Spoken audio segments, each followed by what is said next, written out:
Good morning, YouTube world. Today is Tuesday, February 7th. This is AM Chatter. I am Ryan Amrine with my co-hosts Anthony LaPera and Tom Burko. Happy Super Bowl week, boys. I'm a big football fan. Best week of the year. I hated this weekend without any football. The NFL got me right where they want me. Who do we got for the big game? Anthony, how's it going? Kick us off. How's your football fandom? Who you guys going for? I'm going Eagles. It looks like you're going Chiefs the way you're dressed today. No, this is for Valentine's Day pregame. Yeah, early Valentine's Day. Love that. Love that. Chocolates. You and Vanessa go out a week early. It's nice. Yeah, trying to get a reservation the week of Valentine's Day is a nightmare. I would say it's harder to get a babysitter. No, you can get a babysitter. So it's a reservation. Huh? There's some single people still out there. Then you're telling me there is. I was actually told yesterday by a really reliable source that if you have kids, only have one, and if you have more than one, you're an idiot. Now, this was a new dad. He seemed a little stressed at the time, but he seemed to be regretting his decisions of putting two children on this earth. And what about you? How's your experience with two children? You know what? It's challenging. It's challenging because they fight and stuff like that. But, when you have your first one, you're very skeptical about a lot of stuff. You're trying to make sure they don't get hurt. And I have girls. So if you have a boy that you can rough them up and stuff like that. But girls, you don't want to see them get hurt and stuff like that. And try to make sure everything's good to go, especially at the playground. No kids messing with your daughters. And the second one, you're past that phase. So when you get to the second one, you're like, just go ahead. Just get out there. Just go. So yeah, a lot of things are different for the second child. Well, I see you're sticking with the popular pick of the Eagles. Myself, I'm going to stick with Patty Mahomes and the Chiefs. Getting Pat Mahomes as an underdog in a Super Bowl, I'm going to go with that all day, every day. Tommy Burko, what you say? Chiefs by 3. Oh, there we go. Quick, short, precise. I like that. All right. Well, I've been hyped up. I'm ready for it. I love to see the storylines that come out, the crazy stories. We got Tom Brady starting off retirement with an underwear picture on Instagram that only he could do. So, Anthony, Tom, maybe if you guys could mimic that picture from yesterday and put your own version out, that'd be great. That'd be pretty good.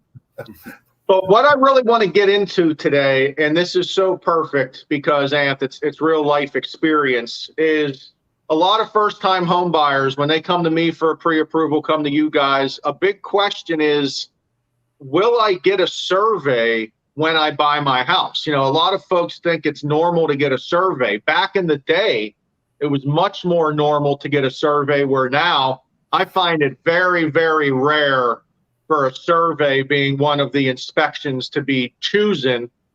From my understanding, 1, the cost, and 2, of the time frame to get surveys done before closing. But we all know you've been having this tree saga in your area of the world right now, Anth. So let's talk survey a little bit. Fill us in on your story from yesterday and your neighbors and how it went down. Yeah. So ultimately, leading up from my neighbor's tree falling in his backyard, and it became his responsibility to take care of. I have some big trees from the same neighbor in the back of my house, and ultimately the playground's there for the kids and all that. So I wanted to make that safer and eliminate some weight on my side so that it could fall their way. So I had a tree company come out, and they trimmed a good amount of trees and pruned them. And the neighbor came out, and the tree guy knocked on the door. He said, "Hey, your neighbor is out here. He's very frustrated. He doesn't seem too happy. And I think you should come out." And I said, "All right, fine." I came out and went over. We shook hands. He said, "What are you doing?" And I said, "Well, I'm pruning some trees, and I'm cutting some of these trees out that are affecting, these other trees." He said, well, I think you're cutting trees down that are on my property. I said, well, sir, I said, it's a great observation, but let's take a walk. I said, there goes my survey peg right there. So I'm not cutting anything on your property. Everything that you're seeing that's getting cut is on my property. I said, let's venture up to the top of the property line and let's look at that peg so you can line everything up yourself and you can see that I'm not cutting anything on your property. And he didn't really have much to say after that. Ultimately, you can't just cut too much off of somebody else's tree because then you're going to kill it, but leave that to professionals. But in that instance, getting a survey is very important because if I did not have a survey done or I didn't have those survey lines posted and pinned, then it could have been a bigger issue. I could have been cutting, trees that are on his property and I don't really know 100% what could have happened after that. I might have had to replace those trees, but Right. Having a survey is the cost typically of having a home inspection, but you're really outlining where your property line is so you know what you can do and what somebody else cannot do on your property. So I think it's definitely very, very valid for the expense, the one-time expense you have the survey for life. So I got you. Yeah, I know. I had to put a fence up in my backyard. I didn't have a survey for my property. Believe it or not, when I got my survey done, my property lines were not what I expected them. My yard's a little bit more directed, tilted than I thought it was. So it was kind of a big eye opener, and thank God I did that. Tom, when you got your property, did you have to get a survey done? No, I did not get a survey done. And one thing to add to that, I do have an electric fence. Two electric fence companies came. Neither of them did require a survey to put that in for your dog fence. So that's something to note there. That's definitely good to know, for sure. I think because it went underground or whatnot, that they didn't need to worry about it, and it wasn't posing a threat to anybody. Well, I think it's only a problem if you're doing something that the township would have an issue with. Okay. And or if your neighbor has an issue with. I mean, that's the thing. So I mean, it would stink if your neighbor was not a nice neighbor and just was boundary happy, and they're like, hey, I don't want that electric fence. Even though it's very minuscule, they can totally say, hey, it's on my property, remove it. I got some cool neighbors. Yeah. Well, that's awesome because some of us don't.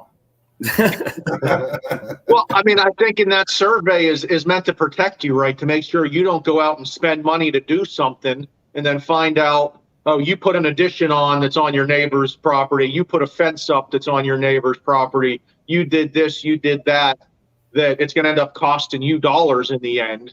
And it is a little unfortunate that right now in our industry, it's not normal with the home buying process. It's just, when I got my survey done, I think it took them 7 weeks to get out here. I could only imagine buyers and sellers not closing for 7 weeks. I mean, that's just not really feasible. So I get that. But I think what I wanted to get out there really today was a lot of first-time home buyers think that a survey is part of buying a home where they have to elect that on the sales contract, Right. to my understanding, if they want to get that done. Right.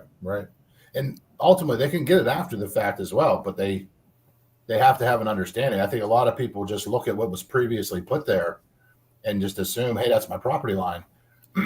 But in all reality, you also have some neighbors that come up and they just throw a peg wherever they think their property might be. Like, no, this is my property. I'm gonna throw a peg here. Right. So, Yeah. And I think, hey, when you get that mortgage and you have title insurance, this is when title insurance is going to be most important, when you get that enhanced coverage. God forbid you have an issue with property lines. You will be protected with West Penn Financial and that enhanced coverage we offer for any issues with your neighbors down the line. Last thing before we go today, I wanted to touch. I got some numbers on 2022. You guys should be proud of this.